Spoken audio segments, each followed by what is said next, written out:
Welcome to Personal Mastery Training. I'm your host, Alvin Brown, former world-class athlete turned entrepreneur and consultant. Join us as we learn from guests who have conquered their inner battles and share their journeys to success. Get ready for inspirational masterclasses and thought-provoking strategy sessions to fuel your path to personal mastery. Let's dive in. Welcome to another Mastery Alliance. We're going to shoot this one out again. I love this mastermind feast that we put on. It's our Sunday feast, and we're inviting you to the table. And this usually, as I said in my previous video, this number 202, this is 203, and like I said, it's usually a private dinner, private breakfast that we have. But we decided, man, there's so much gold in here. We wanted to share it with you, and we hope you love it. We hope you enjoy it. And remember, our philosophy is that no one person has the lock on an idea or a concept, but what we want to do is stimulate some thought coming from different minds, stimulate some thought about the idea, the concept that we're going to propose to you. And you can fill in your own thoughts. All we want to do is trigger you to get you thinking about life. Don't get through it, get from it. It's always the thing you'll hear me say, because when you get from it, what magic. Life becomes magical when you're getting from life. When you're getting through it, it's arduous. And you just keep on repeating the same lesson. So that's how we're going to flow. Keep that in mind. And here we go. Today, Dr. Charlie brought the meal today. He brought the meal and he said, let's cook this up. And so here's the meal he proposed. And I think a lot of you love this. A lot of people, it appeals to a lot of people because years ago, I remember Oprah Winfrey I don't know if it was the 2000s or whatever it is, but she revealed the book, The Secret. And the phenomena took off and everybody was the secret. It just blew up. But guess what? The secret is a secret again, because the magic, the childlike quality that everybody had about believing in something and having faith and manifesting just died off because there was some missing link. So we want to talk about that today. Just talk about the idea of the law of attraction. And the law of attraction for me is magical. It's a magical thing. It's where you can believe in the future, in the better part of the future, where you hope for something in the future. But you got to put the work in. So I'm going to let Dr. Charlie serve it up. And then we're going to, the way it works on that we do it is all of us give a space for the person serving the meal to really cook it up. And then we add the spices to it. And we give them the stage, we give them the microphone, and they deliberate, and we jump on top of it and we expand and add in. So Dr. Charlie, I've got Dr. Charlie here and Raymond Janok. Some really great thoughts are going to be thrown here and there. And we're missing one of our brethren today. He's away, hanging out with his family, getting that family time, that connection time. So we wish him well on his trip and safe trip and enjoy it. So Dr. Charlie, take the stove and start cooking, brother. Right. I love it. So welcome everyone. And this is an exciting topic. And we're just talking about manifesting, law of attraction, law of vibration today. And like Alvin mentioned, the book, The Secret, and everyone got excited. But when you look at that book, there are so many books that predated it. There's books that are post The Secret. And The Secret was just a small part of the equation, right? It wasn't the whole thing. So I think people read that book or saw the movie or did both, and tried to implement it, got frustrated, and left it alone, right? And a lot of times we're closer to the destination than we think. And if you think about a combination lock, and let's say that lock has 7 digits that you need to operate in sequence to open the lock. If you have 6 of those digits, you're really close, but it won't open, right? Not until you have all 7 will it open, and then the treasure is revealed. So The Secret's a lot like that, I think, in manifesting. And there pieces that we're missing. And if we're missing one piece, we might manifest to a certain level, but we won't unlock the full potential that we have until we have all the pieces of the combination and we're operating those properly, that will come upon what it truly means to manifest. And so I've read so many books, and I was really frustrating because reading the books, what I realized after years of reading the books is the people that wrote the books didn't have the whole combination either. They had a lot of the combination, they shared it with you, but I'm like, why wouldn't you share everything? What's missing here? Well, they didn't know, otherwise they would have shared it. And so what I've done is really try to boil it down to a very simple form that I'm going to share this morning. And I sent a text to Alvin and Ray and Brandon, even though he isn't here. And I have this whiteboard, and I used to office in the basement. Now I moved my office upstairs in my home, but I put this whiteboard in a position where I see it every day, and it's an intent for my day. And it's this combination that I talked about. And so from my research, here's what it looks like. You've got a goal in mind, you have something you want to manifest. First, you have to think it, right? Then you have to feel it. Then you have to speak it. Then you have to do it. You have to take action. And within that, to complete the loop, you have to believe it. So if there's no thought, there's going to be no manifestation. If you don't have feeling, the feeling of actually accomplishing that goal, what that feels like, it won't happen. If you don't speak it, it won't happen. If you don't take action, it won't happen. And then in that process, if you don't believe in the achievement of it, it won't happen. However, if you practice those steps in concert, your life will change dramatically and almost immediately. And then the last thing, I have this quote at the bottom of that I'll say before I pass the mic. And I love this quote. We are the sum total of our thoughts, feelings, words, and actions. And with that, I'll pass the mic. Mm. Powerful stuff, Charlie. And what you just showed us is a process, right?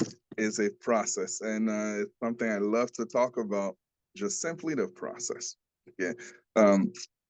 As we all know, we have big desires for the goal, okay, for the candy, for the golden nugget at the end of the road, and forget that in the end, I truly believe that the golden nugget is not the point.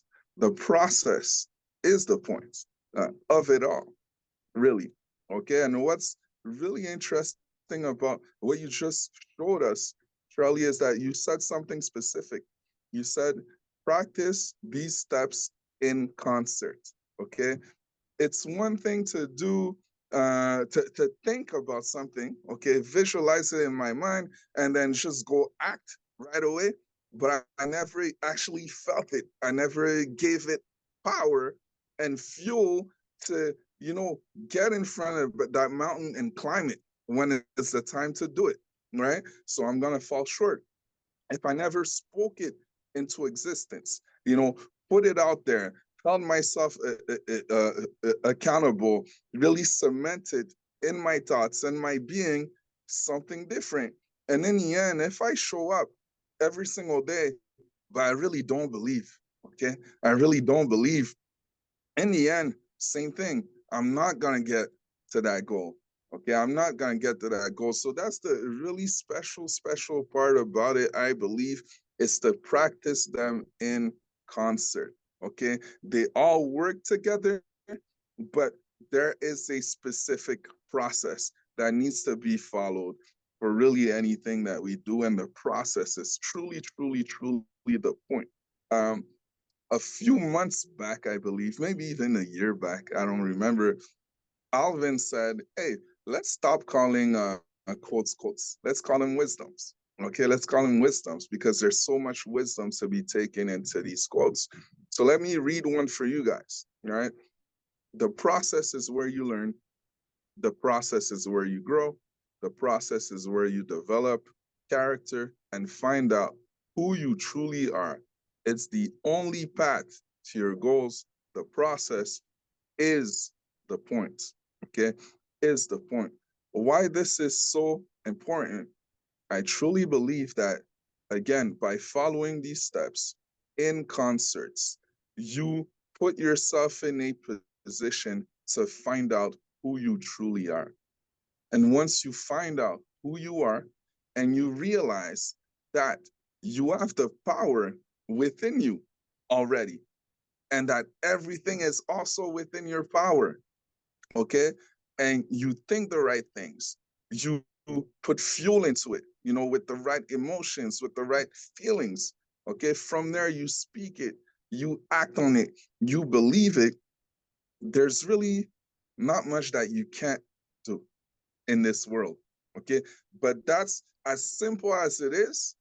That's also the biggest challenge, okay? The biggest challenge from just our human existence, of how we are and how we get distracted so easily and how we doubt ourselves so easily. In the end, it could be something as simple as just following a simple process, okay? And simply focusing on that. And I believe that is the key in the end. That is what personal mastery is, when you can actually focus on the right things. And with that, I'll pass the mic. Can you repeat that quote again, Ray? I was writing another quote when you spoke that, so I want to make sure I get that in my notes. Okay. Yeah, and I'm sure the audience listening would love to get that one too. And maybe Ray, you can give the if there is anybody attributed to that quote, you can throw that out. They can Google it themselves too if they miss it. Yeah, I found it on Move Me Quotes. Okay. There's no name assigned to it, but it's Unknown. Okay. Yeah, unknown. The process is where you learn. The process is where you grow. The process is where you develop character and find out who you truly are. It's the only path to your goals. The process is the point. And I'll add another one that I kind of trickled into what I said also. Everything is within your power, and your power is within you. That's by Janice Trachtman. And I believe that's what the power makes you realize. When you truly find out who you are, that's why you realize that, hey, everything's within my power. And this power is already within me. All right. Beautiful. I have a quote to add to that, to Ray's, and that's that Elizabeth King quote. She said, the process, and she's a sculptor, the process saves us from the poverty of our intentions. Wow. Right. Say that again, brother. Say that again. Right. I mean, because we have the intentions, Yeah. right? To work out, to get in shape, to save money, to build a business, to build a relationship. She said the process saves us from the poverty of our intentions. Right? Doesn't matter what our intentions are, we don't have a process. Amen. It's not going to happen. What's your name? Elizabeth King. I love that quote. Yes, sir. That's an amazing wisdom that she left behind. Yeah. All right. So I'm going to jump in and I'm going to add this to it. I'm going to speak to something that keeps people from actually setting goals or manifesting or believing in this. I'm going to touch on the big white elephant. You know, when we grew up, we stopped believing in Tooth Fairy, Santa Claus and the whole 9 yards, that magic, that we, as a child, we could do anything. We believe we could do anything as a child, right? But, as life goes on, things happen that bring us to disillusion. Maybe the people we're around, and some people want us to be real. They want us to grow up and not be fooled by the magic. So they'll give us the reality, quote unquote, their reality, and they want us to grow up fast. But they don't realize that in time we will grow up fast. Just give us time to just nurture that childlike thing and keep the magic while realizing that there is some. So here's where I'm going. One thing I want to clear up those listening who are rolling eyes or possibly saying, I don't believe in setting goals or whatever it might be. We are co-creating our life. That's one thing I'm going to add to this. We're co-creating our life. Because yes, there are times in life when no one set out to have a dis-ease, to have an accident, to have a debilitating this, or lose someone, or no one wishes for that. However, like Jim Rohn would say, it's a set of your sail. We can set a goal to go somewhere, to do something, to have, be, do, and stuff happens that are out of our control. But he says it's a set of your sail. There will be winds you'll set a target to go to wherever, the islands from wherever you are, by sea, and the winds pop up and blow you here, blow you there, because there is no track or road. But you get up and you reset sail to go in the direction you want to go. It's just like life. So, I want to clear that up right out the gate. That stops people from, yeah, you guys can sit there and say this, but you don't know my situation, and you don't know this, and you don't know. We all have that situation. Every single one. Some of us have a great degree, and some of us, unfortunately, are born in a area that's out of your control. A situation that's out of your control. This is why we say we're co-creating. And I know one thing. My other mentor would always say to me, this wisdom. He's Dr. Charlie's mentor as well. He would say, put the odds in your favor. We can run, we can take care of ourselves, we can do all these things, but still get a disease. And that other person who's abusing themselves don't. And it's unfair. Yes, it's unfair in the objective world. It's unfair, that we check all the boxes and still don't get that outcome. But we're putting the odds in our favor. So I'm saying now, to start off this whole conversation, is we're co-creating our lives. We're putting the odds in our favor by doing these things that wishing, hoping, putting our vision board up, doing our thing. We're guiding our mind. Our mind is that heat-seeking organism where it's like, set on destination. But Charlie brought up the four or five, 1, 2, 3, 4, 5 steps to his process. Think it, feel it, speak it, do it, and overall believe it. Believe the whole thing. I love it. But here's the thing that I realize. A lot of us are masters of this process. We're masters. I think 8.1 billion of us are masters of this process. But we are not guiding it properly. Because guess what? Your life right now, everyone listening, you thought it, whether it be bad or good, or maybe you didn't even think it, which is the problem. We didn't think it. We left it. Nature hates a vacuum, so something will get filled. If you're not thinking and guiding your own life, you'll get somewhere.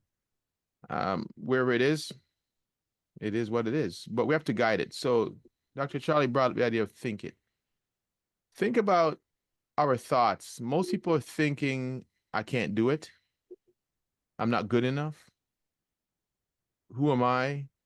They're better. They have some other question. See, we're thinking these things. It's easy for humans, inherent in us, to think negative. It's just a protective mechanism. Because, when you back in the wherever days, millions of years ago, when we heard a behind a bush, there's no way we're going to go, well, that must be opportunity. Let me go take a look. All right, we're going to get eaten. So we think negatively. We think, oh, what is that? We're suspicious. It's protection. So we inherently driven towards being suspicious. So we're thinking this idea of mastery. I say this all the time. It's a hack. It's hacking into our normal thinking, which is what's wrong, what's gonna go wrong. Right? That's our normal thinking. The news stations know that. So they give us, if it bleeds, it leads. What's wrong? We love trashy stuff because it brings up what's wrong. It feeds it. So we thinking, that's our normal thinking, by the way. What's wrong?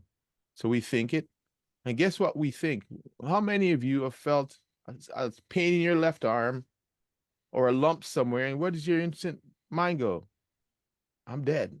You're already in the coffin. You're picturing, where's my will? Or if I have one, geez, what are they gonna do without me when I'm gone?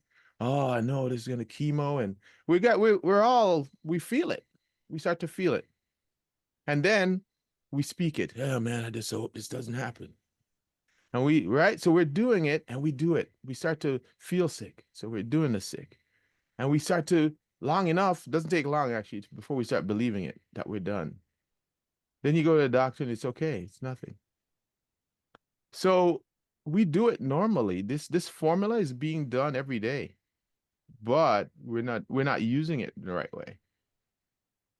It's so hard, so difficult for a lot of us to think of yourself with abundance in the mansion or whatever you call abundance. I don't know, free time. I don't know. I don't want to put it out there. And some people say we're about money. It's not about money, but think of yourself in the ideal, your body the way you want it, the relationships, the beautiful relationship that you want. You know how difficult it is to see that? Do you know how many things come up when I tell you to think about abundant life?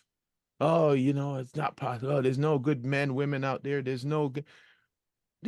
These things jump in there. So we start to think that, and then we get sad because we feel it. And then you'll be talking with friends. Oh, there's no good men or women are out there. Oh, there's not, the government's taking my. See, we speak those things with passion, and we start to act like it.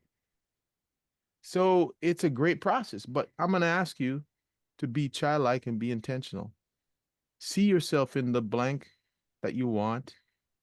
See yourself, the way you want to be, do, and have. It's not easy. So I'm going to just clear that out right away. This is a hack. This is a mental hack, a physical. It's a hack. It's believing in fairies again. But I'm going to ask you to let go of the narrative, the inner limited beliefs, and just believe like a child again, So then I'm going to move on to the next one, build a process. Yeah, I love that. Ray said, build a process. I love it. Here's the beauty of a process. It gets rid of the need for motivation. How many people have to go to read a book or see a movie or go to Robin's concert and I call it a concert because it really is like a concert. 4 days, they walk on fire, they come out Monday, they're motivated to the tilt. They're ready to go crush the world. But by the next week, by Friday, they're in the cubicle again and it's gone. They didn't make the phone call. They didn't follow up. They got a couple no's. Maybe they went out and ran and they hurt and they just stopped. Done. We see it all the time. January 1st, January 2nd, when the gyms open up, it is jammed. February 1st, it's empty. Again. See, the motivation's gone. Now I get up every morning and I work out. Every morning. After this call, I go for my runs. Why? Because I built a process. I don't count on motivation. My shoes are ready. I thought about how long I want to run today. I felt good about it because I know the results I want, the outcome I want. I just spoke it to you. I'm going to do it. And I build a process. It's not motivation anymore. It's been doing it for decades. So remove this need for this external, internal motivation and build a process that you do every single time. And then I'm going to finish with this one. Every so often, though, we want to dissect the process to find out if it's getting the results. Because sometimes, yeah, you can become really good at doing something that's not getting you anywhere. People do it all the time. So every so often, dissect your process. Look at your results. Am I getting the finance that I want? Am I getting the health that I want by this process that I do? See, we have a process for actually getting what we don't want. There is a process. When you sit in that chair at 8 p.m., you come home from work, you're tired, you sit in the chair, you're supposed to work out, but you don't. because the chair's an anchor. Flip the TV on, and you're tired by 9. You're not going to work out. Tomorrow you get up and do it again. See, that's a process. But I'm asking you, what results is it getting? Hack the process and say, okay, I'm going to do a different process and give it time. So, and I love what Dr. Charlie, what Ray said, that wisdom he gave, and then Dr. Charlie's wisdom is amazing. The process saves us from the poverty of our intentions. Boy, I intend to work out. I'm going to try it. What's your process? Oh, no, I'm just going to get up and watch a video, motivate myself. All right. And when your video's in there, or tomorrow you just, it's not there, just build a process. So I love that. I love that. So with that, I'm going to pass the mic. Here we go. As always, great wisdom, fellas. And it just really adds so much to the meal. What Ray said about the process is spot on. And I put that in my notes so I can really refresh it and come back to it. And I think that's another piece of this, is that it's not something that we revisit once a month or even once a week. This is a daily part of our routine, and we've got to refer to it frequently. Throughout the day, we've got to be intentional about these things, because to your point, Alvin, whether we're intentional or unintentional, we're manifesting all the time. And so if you look around at your life as it is right now, all your results, personally and professionally, you have manifested that to this date. So if there are any aspects that you want to change about what you manifested, you've got to change your process, right? That could be changing the way you eat, changing the way you think, changing the way the people you associate with. There are so many areas where there's opportunities for gaps, and any one of those gaps can really undermine the results that you're looking for. If you're really wanting a more positive life, for instance, then you got to look at what you're reading, what you're listening to, right? And also the people that you're around. What are they saying? What are they pouring into you? And a lot of times, those thought processes, if they're not in alignment with where you want to go, they can throw you off, take you off course pretty quickly.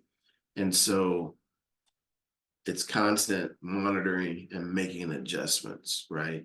We've talked about aircraft in the past and how there's constant adjustments until that aircraft finds its destination, lands on its ultimate destination, because there are cross currents or cross winds, there's storms, there's all these different things an aircraft has to navigate in order to reach its destination. So it is constantly making adjustments. They just don't set the automatic pilot and read a book. The pilots don't. They're piloting the aircraft. And in the way that a pilot pilots an aircraft, we need to pilot our life. We need to be checking all the indicators. Oh, I need more sleep over here. I'm not getting the sleep. And then that's affecting my energy. And then that's affecting my ability to perform. And that's affecting my ability to think. That's affecting my outcomes. There's all these cross currents that we have to monitor and make adjustments. To your point, Alvin, adjust ourselves as we go. And if we do that, then we're going to get the greatest results. And, a powerful piece of this, and I think it really goes into your 4 C's, Alvin, that you talk about all the time, is speaking it, right? That requires courage to speak it. You're gonna speak your dream into existence, because if it stays a thought and it stays a feeling, but we don't speak it, we haven't birthed it into the world. When we speak those words are alive. They're a living entity. They make a dent on this fabric that we call the universe and start a process. Without speaking it, your ideas, your hopes, your dreams can die stillborn inside your mind. So it's so important to speak that process. And one of the things I always tell people when they ask me questions about this, we shouldn't speak anything that we don't want to happen. Our words are so powerful. We shouldn't speak anything we don't want to happen. So a lot of times people unconsciously derail themselves by the words that come out of their mouth because they're words of doubt, they're words of fear, they're words of frustration, they're words of confusion, right? They're not words of building, they're not words of hopes, they're not words of dreams, they're not words of creation. So I know you talk about this often, Alvin. We cannot afford to be lazy with our words. We have to be very specific when we open our mouth because the power that our words have is really beyond measure. With that, I'll pass the mic. Awesome conversation. Um, as usual, my notes are filling up with everything Alvin says, everything Charlie says. It kind of connects a lot of dots. Okay, before I want to get into my point, I forgot who it was that said it between you two, but speaking your dreams into existence requires courage. All right, and as I was thinking about that, the thought dawned on me, okay, is that when I look at the process that you laid out for us, Charlie, okay, speaking is actually the very first time that these dreams, that these goals go from the inside to the outside, okay? Is the very, because before that, when you have your thoughts, when you have your feelings, that's inside, right? That's between you and you. But when you speak it for the very first time, you take that power and you birth it into the world, into something else. It's like the very first moment it goes outside. And then you put action into it and believe into it. And next thing you know, hey, you got something you created right in front of your eyes. That was only a thought. So that's how important speaking is, because yeah, that's the first time it actually comes out into the world. Okay. So that thought just dawned on me, as I was reflecting on this. And I think that's super cool. Another thing I believe that was Alvin that was talking about that is how life is a constant adjustment, one way or another. Right? And that's so true. Okay, I love Bruce Lee. As a kid, I watched every Bruce Lee movies. I loved all his quotes. I love everything he was talking about, right? And Bruce Lee always said, hey, just like water, okay? What in the world adjusts like water does, for instance, okay? And then if we dive deeper into this concept of adjusting, especially if you don't like where your life is right now, okay, I think we're built and designed to always want to improve things, to always want to get better. It's part of human nature. So I believe it's a great thing to want to level up, okay? But it's really important to be happy where you are also. But if you're not, and you need to change your process, here's some advice maybe I'd like to share. Okay. And as I'm spewing out this advice, again, it's the same thing. I look in the mirror, I want to apply it to myself as much as possible. Okay. The power of simplicity. Simplicity, first and foremost, because I truly believe that when things get really, really complex in anything in life, in relationships, in business, in your head, in your processes, no matter what it is, you get confused, you get lost, you freeze, you get overwhelmed. What's the opposite of that? It's simplicity. Okay. Simplicity. I believe simplicity puts you in a position to have clarity. Okay. So whenever you need to adjust, okay, start with simplicity. This process that was laid out is fairly simple when you look at it, right? It's just understanding your intentions behind it and how you are using it. Okay, so again, simplicity brings clarity, but then clarity, and that's the powerful thing, it brings alignment. Okay, alignment. That's how and when you can make the right choices that align with who you truly are and what you truly want. Okay, it starts with that. And I'll go deeper in that. Bruce Lee was saying that simplicity is the key to brilliance. Okay, to brilliance. Now, I truly believe every single one of us has brilliance within us. I said it before, the power is within you, and everything is within your power, right? Now let's dive even deeper. What is brilliance? If we even look at that word, what does that even mean? It says intense brightness of light or exceptional talent or intelligence. So no matter what you believe, if you think you're not good enough, if you think, oh, this is only for other people, oh, this dream is too big, you have brilliance within you, literally. Okay, literally, there's nothing that's too big for you.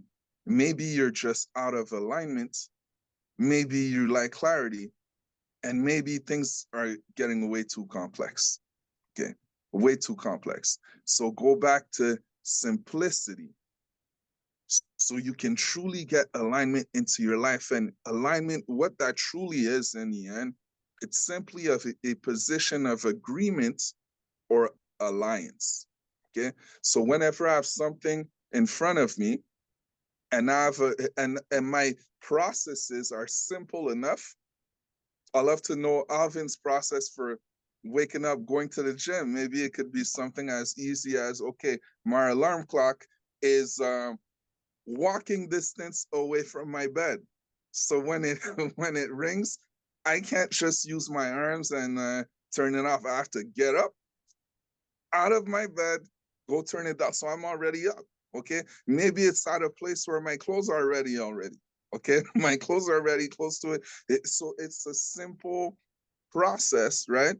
That gets you away from complexity, gives you clarity, brings you back to, hey, my goal, what was truly important for me right now was going to the gym, right? I can remind myself of that.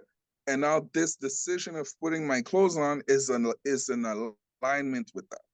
Turning my alarm clock off is not in alignment with that.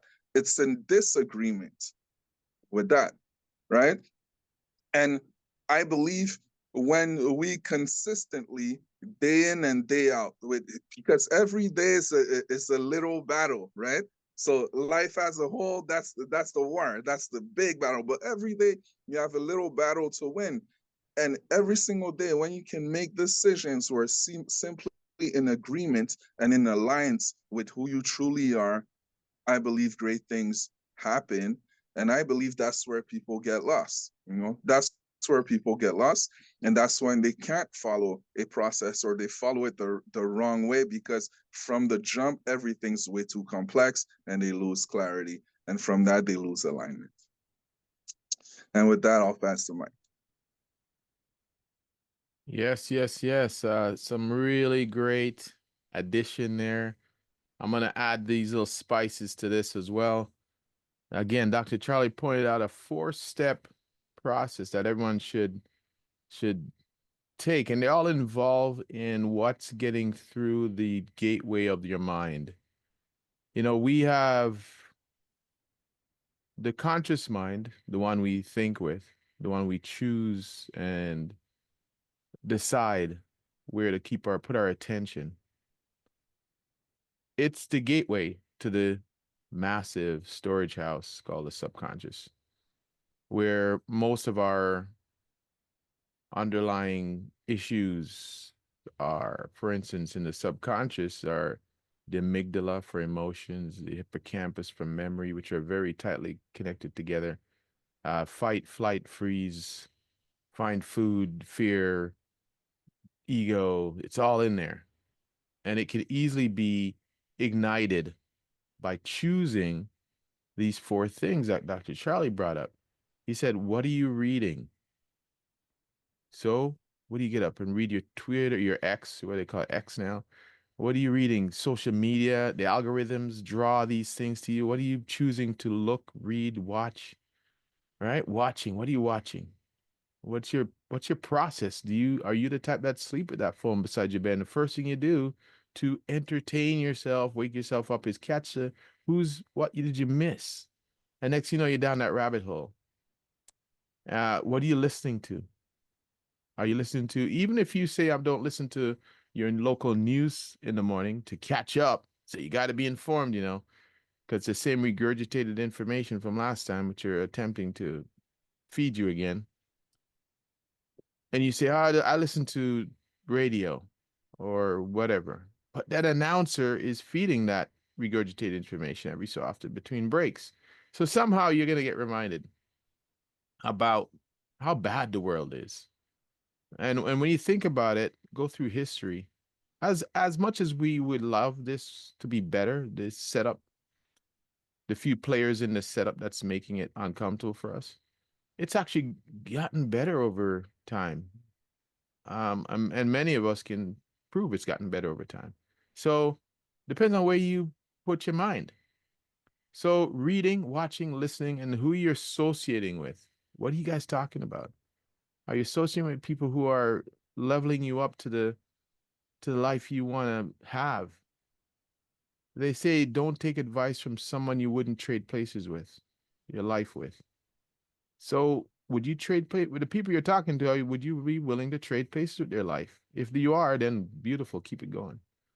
Then you're with the right association. So really take inventory. And that's the part when we say take inventory of your process and your environment, and because it's having a massive effect on you. I don't care what you say. Oh, I don't mind watching these things. I'm strong enough. It doesn't affect me.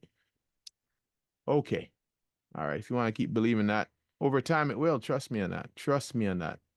It's over time it will. You're not superhuman. No one is. It will affect you. Now, speaking, huh? This, when Dr. Charlie pointed out, I in my next book coming out, The Four Pillars of Mastery, I have turned those 4 C's into the pillars, that the foundation for mastery. Because the second pillar is the courage piece. The first pillar is clarity, being clear, which is knowing what you want. But you're right. You have to, if you can't tell me, I remember helping someone years ago, and she was in financial difficulties, out of a job, struggling in her life. And I said, okay, here's what I want you to do. Really simple. I don't want you to do too much because I understand that, your patterns have gotten you where you are today. I don't want you to do too much. Here's what I want you to do. I want you to go home and I want you to write down the amount that you want to have and manifest in your life. That's it. Write it down. And she struggled with that. She came back the next time, didn't do it. I'm saying, why didn't you do it? Oh, I just could. So I said, write it down. So she wrote down, I thought it was going to be a massive number. This is why she's having struggles. No, for me, it's a very moderate number. It's not huge. It's very, very super attainable, and it's attainable by many. Minimum wage will get you there. But in her mind, she couldn't accept that for herself. So I said, tell me what it is. She couldn't even say it. She couldn't even say, because it takes courage. You're going to look like a fool. You're going to let yourself down. You're going to, I'm a grown, I'm not going to say. It's amazing how much it takes courage to speak your truth into the universe, because it does come with resistance. You're going to look like a fool. And I think deeper as I'm talking about it, I think it's not even deeper to what Ray and Charlie were thinking about what I said. I actually may not care as much as them. I think I'm going to let myself down. So I am not going to say it. So I think that's why people don't put it out there. It's letting themselves down more than it is letting down the other people. So they don't say it. And then Ray talked about simplicity. And Bruce Lee, so much wisdom he left behind in his short time.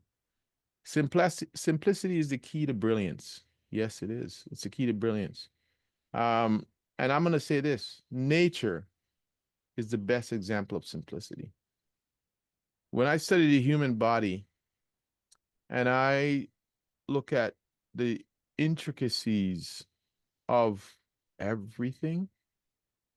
The organs, the kidney, the liver, the heart, the intestines, the digestive system, and all of these systems, by the way, are doing their own thing. The heart's pumping, it's filtering, the liver is doing its thing, the kidneys doing the spleen, the pancreas, all of these things are doing their own thing. And guess what? All we do is we pee, eat, think, walk around. Simple. But the process to get us to this simplicity is complex. But nature says here. And then you add in the ecosystem that you live in. We exchange carbon dioxide and oxygen, and the sun comes up when it should. The trees come out when they complexity. But what do? We just think and we just exist. Simplicity, brilliance into simplicity. So yeah, keep your life simple. That's how it leads to brilliance. But it's difficult for humans because we are all over the place. We want everything at the same time. And there's a great book, Essentialism. Look at your life. When you hit essentialism, you truly hit the path to mastery. What's essential in your life? Every so often, again, step back. You can't multitask and do things at the excellence level. Do simple, ordinary things really, really well, and it's brilliant. I go back to Mariano Rivera, the pitcher for the Yankees, the closer. He didn't have 5 pitches. He has 1 pitch that he did, and he ended up in the Hall of Fame because he did, and everybody knew what pitcher was coming. But man, they couldn't do anything about it. They knew he's not. Come on, man. He's not going to throw you. He's not going to give you a curve. He's not going to give you a knuckle. No. You know what's coming. It's down the pipe. Same thing.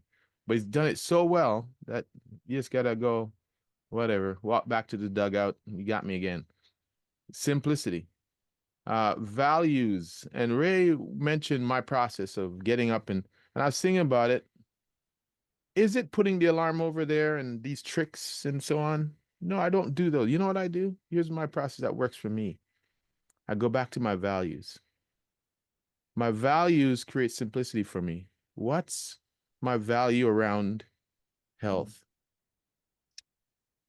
And I don't want to let my own self down. So I respect my values. My value is integrity.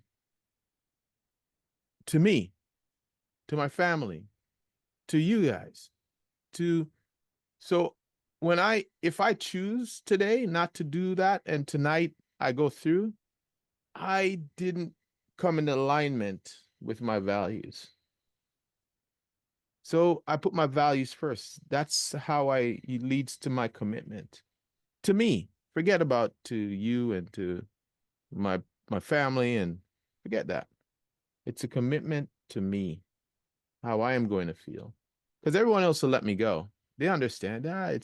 Come on, you don't have to do it every day. It's okay. Have the pizza, have the whatever, have the ice cream. Come on out for ice cream. They'll understand. But I have to live with me.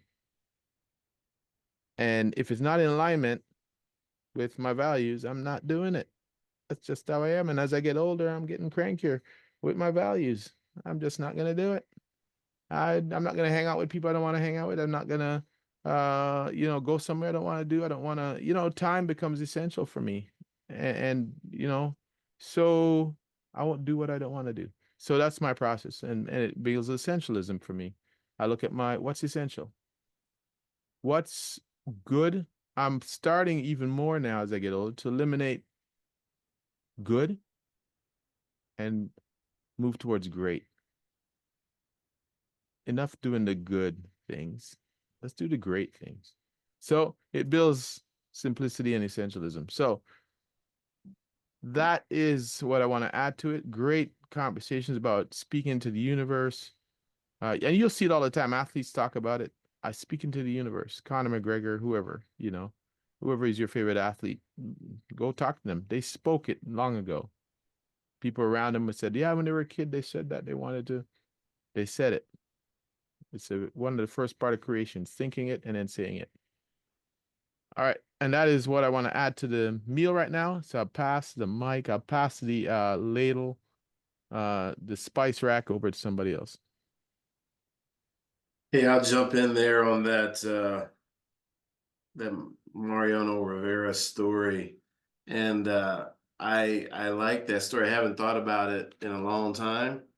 And I remember he just had the one pitch, and I can't remember for sure. I'm looking it up right now, but it was one pitch he had, and I want to say it was like split fingered fastball or cutter. Let's see, Yeah, the cutter reminds me, cut cutter fast. fastball. Yeah, it's cut fastball. Yeah. So the thing about it, a lot of people don't know the story behind him was they brought him up and they wanted him to be a starting pitcher and throw your 6, 7, 8, 9 innings, and just wasn't working out. He was getting hit, getting hit, getting hit, getting hit. So they're like, well, he's got this great arm. Last resort, let's try him in the bullpen. And he goes to the bullpen and he finds that split fingered fastball, right? And the rest is history. And the thing about it is that when we have failures like that, a lot of times we think we're not good, or we're no good. We're no good at that, or that's not going to work, or we failed. But it's not what he thought, right? He wasn't in the right place. He didn't have the right seat on the bus at that time, right? He was on the right bus, but he wasn't in the right seat.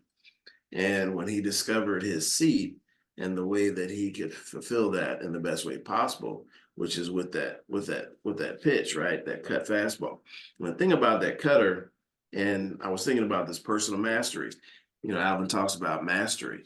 I can throw a fastball right now. Now, it's not major league level, and there's only one way I can throw it. But he threw it, and he had 8 or 9 different ways he threw the same pitch, right? And so it had different movement, right? And he mastered he mastered that fastball like no one has previously or since. And as a matter of fact, I believe he's the only unanimous Hall of Fame selection in the history of the voting. He's the only unanimous. And I remember I used to be a huge baseball fan back in the day, and I grew up in Kansas City area, so I'm born a Kansas City Royals fan. And there were times where the Yankees over the years have been our nemesis to get where we needed to go, playoffs or World Series, and a lot of times the Yankees were a roadblock for our team.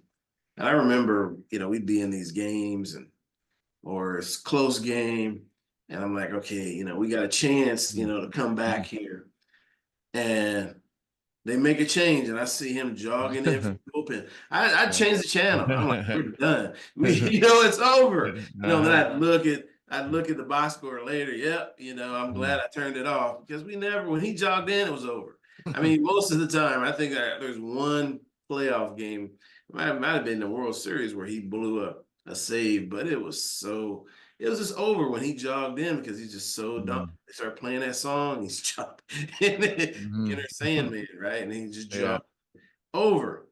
And so it just shows, though, that personal mastery, like finding our niche, right? Even because we can fail to the left of it and to the right of it, but when we get centered, focused, clear about who we are and what we want, our success will follow. However, we've got to work at that, and that's something obviously that he worked tirelessly at and overcame it. So there's so many people out there, and even to this day, coaches in a league telling pitchers, you need to be able to throw a curve, you need to be able to throw a changeup, a slider, and a fastball. You need all these pitches. And there's a few people that have multiple pitches, but Mariano proved that no, I don't need I don't need 6 or 7 pitches. I need one that I can dominate with, right? And so, what's our one thing? Ray spoke about simplicity. Simply, what's our one thing that we do better than anyone else, that we have the ability to do better than anyone else, and do that thing and master it. Don't just do it, master it in such a way that is different, right? I mean, and it's so interesting when I travel a lot. So you look at different airlines and you look at the way Southwest built their airline. Now they have new leadership now, and they're frankly not getting the results that they did in the decades before because they've got new leadership. But how they built that airline was they took something that other people were doing and they figured out how to do it better, how to do it more efficiently, how to do it more happily, how to do it better. They don't fly the plane differently, but your experience on that plane, on that aircraft was different. And they built a dynasty with that. So with that, I'll pass the mic. Yeah, I love that. I love that, guys. And I want to give a big shout out to Sharon Moore. He's the first Black head coach in Michigan football history. Okay, just got named this year, and really looking forward to him doing great things. And why I want to give him a shout out is that last year, Michigan football, they won the national championship. Okay, but they had a really tough game during the season against one of their rivals, Penn State. And they had this Heisman contending quarterback, okay, Michigan, that they leaned on all season. But in the second half, when they got into the game, Penn State had this defensive lineman that they just simply could not block, okay? And that day, Sharon Moore was the interim head coach because for some reason the head coach couldn't be there. So it was his first time taking over the program. And he did something that was totally crazy to most people, but they ended up winning the game. So when Sharon saw that they could not block this guy, no matter what they did, he decided we're gonna run the ball 32 straight times. They didn't throw one pass, okay? One pass in the second half when they were led by their quarterback, Heisman leading quarterback in front of 100,000 people. And this is Michigan football. I mean, you mess this up, you get fired. I guarantee you.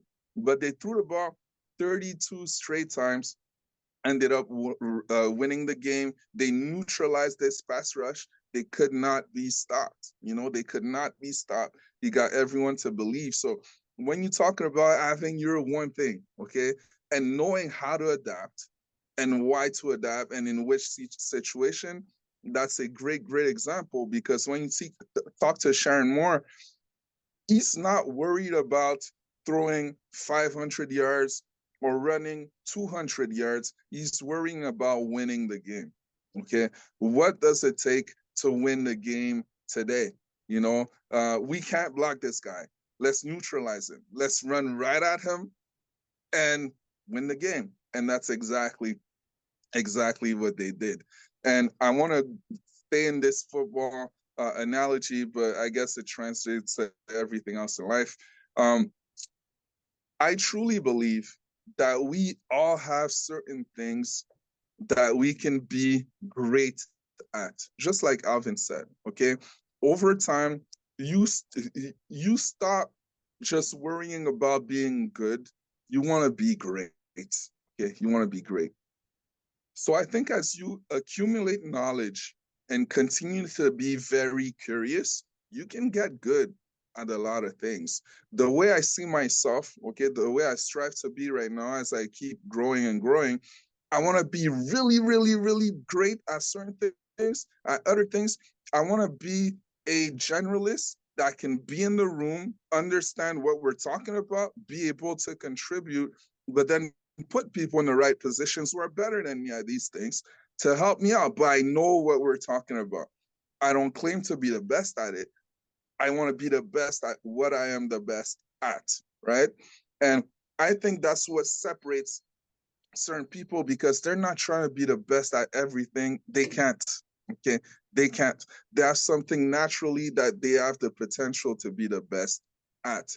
And I believe in a lot of situations, okay, we try to do everything all at once because now you heard about this new flashy thing and okay, I need to master this and master that and master this. And slowly but surely you get away from what originally was your greatness, okay? Was your greatness, and then you get lost. Just like in football, if you have other coaches that are like, hey, we threw the ball all year, You know, we threw the ball all year. We have this Heisman contending quarterback. Let's throw the ball. Who cares? And man, you get sacked all afternoon and you lose the game because you decided that you did not want to adjust, and that's simply what you wanted to do. So for anyone, if you're in a position where you're being told that you need this extra diploma or this extra experience or this or that, but you're already naturally great at something, continue to refine it, continue to dive into it, continue to believe it, speak it, and as for everything else, yes, be curious. Yes, surround yourself with the right people so that you do raise up, but focus on what you were put on this earth to do.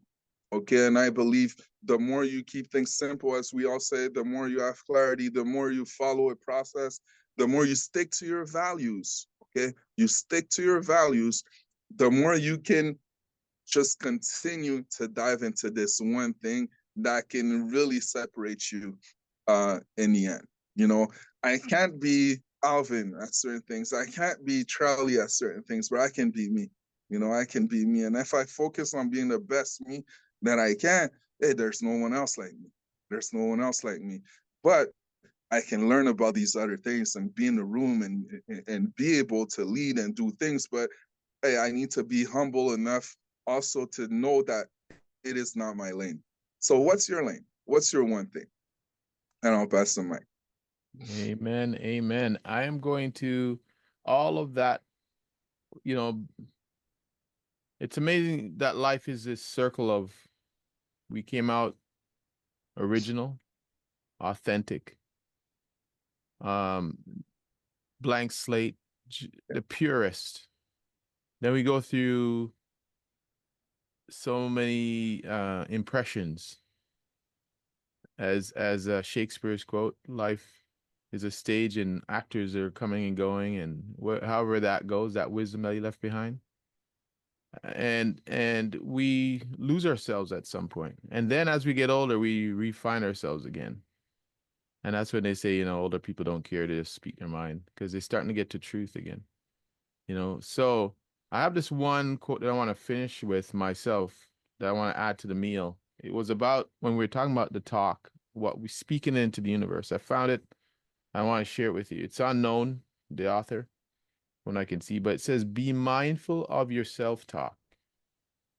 It's a conversation with the universe. Mm. I thought, whoa, yeah, the universe or consciousness, let's call it that way. I've been reading a few books now talking about consciousness and how it's a creation. It's part of the creative process because, you know, you can't, if you're whatever you are now, whatever you're accepting in your life now is based on your level of your consciousness. Because once you hit, let's talk finance. Once someone makes $50,000 a year, they can't unmake it. It just keeps, once you make 100, you can't actually go below. It's weird. It's because when what happened? There was more. No, you raise your consciousness. Once your standards dictate your life, what you accept, right? Your consciousness. So, but imagine that. Be mindful of your self-talk. Ah, oh, man, I'm so stupid. All right. Ah, oh, that was stupid of me. All right. It's a conversation with the universe, and you keep manifesting that. So I'd like to leave it with that. And, you know, such a great conversation about the law of attraction. Stop being so damn grown up is my advice to most people. It's not fun. This grown up stuff's not fun. Keep being like a child, no matter what age. You know, what that's saying? Growing growing old is inevitable. Mm. But I think the way it goes, something like the wisdom goes, getting old is an option, something like that. Yeah. Yeah. You know, right? So yes, we all have to grow old, and if you're blessed to do it. And I know a lot of people come up to me and say, "Oh, getting old is no fun." Oh, yes, it is fun actually. You get to, you get to, uh, you know. So stay youthful, stay young, believe in the law of attraction. So over to you. So we usually finish this conversation with this meal with a final word to thank the universe for this meal. So I'm going to go around and ask, what's your final word? Dr. Charlie, what's your final word? It's manifest. No. Manifest. Love it. I love that. I love that. I'll stick with simplicity. Mm-hmm. Keep things simple. I love it. And I will finish off with co-creation. Let's finish with that. Co-creation, to remind everybody that believe in magic, but realize that you are co-creating a universe. Leave a little room for the other part of that creation, to the unexpected to happen, and then adjust your sail. So, all right, with that, everybody, we want to thank you, fellas, for coming to the table again this week. I appreciate you both. And we will finish off with our usual, where we wish you peace, love, Love and a and little bit of soul. soul, baby. All right. All right. Until next time, everybody, we will talk to you soon. Check out everyone. I'll put everybody's link that's on our call in the bio, so you can get to everyone and maybe tap into them, see what else they do offline off this podcast. And yeah, we're also planning a summit, a mastery summit in the fall. I will give you more details on that, where we're going to bring on ourselves guests, and it's gonna be a really fulfilling cookout, a picnic, soul food. We're gonna be serving soul food. Love it. So watch for that. All right, on to next time, everybody. Have a great week.